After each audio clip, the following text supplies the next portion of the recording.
پہلے اضطرابی ماحول بنایا گیا، پھر لوگوں کے جذبات کو اشتعال دلایا گیا اور فوج کے خلاف اکسایا گیا۔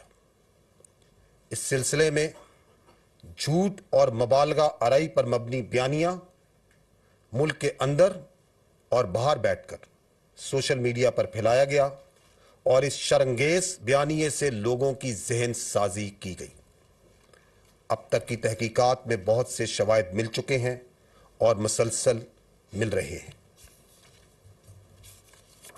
افواج پاکستان شہداء کے ورثاء اور ویٹرنز میں 9 مئی کے افسوسناک سانحے پر سخت غم و غصہ پایا جاتا ہے۔ خواتین و حضرات، افواج پاکستان آئے روز اپنے عظیم شہداء کے جنازوں کو کندھا دے رہی ہیں۔ آپ کو علم ہے کہ دہشت گردی کے خلاف آپریشنز پوری یکسوئی اور قوت کے ساتھ جاری ہیں اور روزانہ کی بنیاد پر دہشت گردوں کی سرکوبی کی جا رہی ہے۔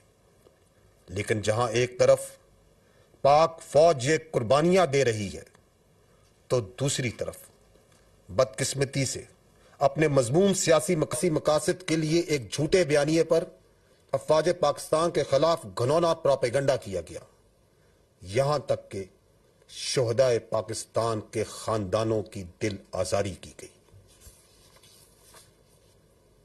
شہداء کے یہ خاندان آج پوری قوم اور ہم سب سے کڑے سوال کر رہے ہیں، اور وہ یہ ہیں کہ کیا ان کے پیاروں نے اس قوم کے لیے جانیں اس لیے دی تھیں کہ ان کی نشانیوں کو اس طرح بے حرمت کیا جائے؟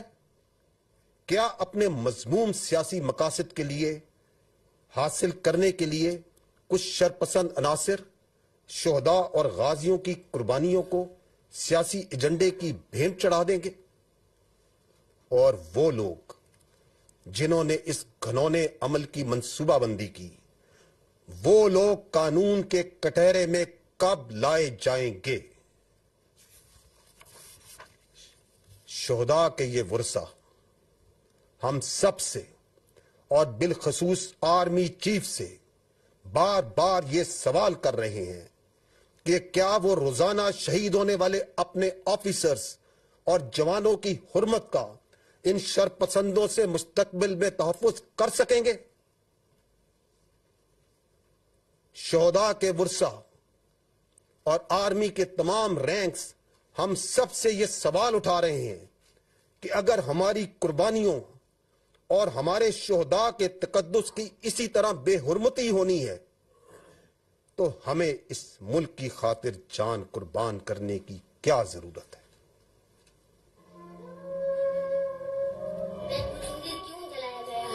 کیا قصور ہے ان لوگ؟